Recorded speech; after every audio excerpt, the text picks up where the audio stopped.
My name is Nicole Marro. I am a trust and estates attorney at Bond, Shenick & King in Rochester, New York. One of my clients' biggest concerns is typically, do they have enough money for retirement? Have they positioned themselves financially and legally to retire comfortably and enjoy the pursuits they'd hoped to? I would say the biggest mistake for people as they enter retirement is avoiding the planning, is not actually sitting down and discussing with each other and their loved ones what it is that they hope for the future, what it is that they've done to save for the future, and meet with advisors to find out what they could do to prepare better.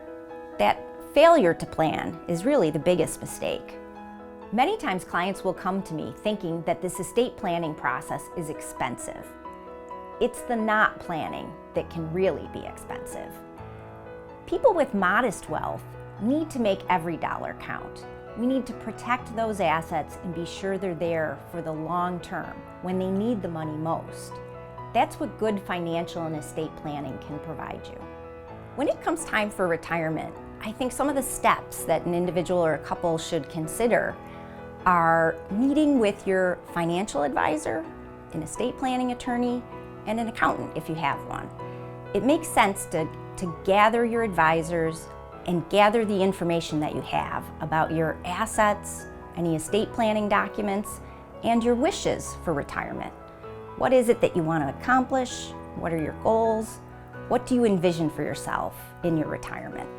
I have a client right now in her late 90s who has done the planning over the years, and it's allowed her to be well positioned to move through various levels of care and get exactly the kind of care and quality of life she wanted because she did the planning early on.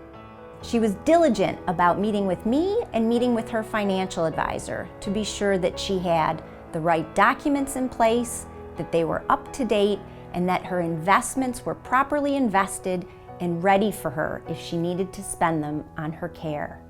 The downside of not preparing for retirement is that life changes and you may not be prepared for those changes. But with proper planning, good legal documents, we can provide the flexibility to handle those changes and to adapt to whatever may come.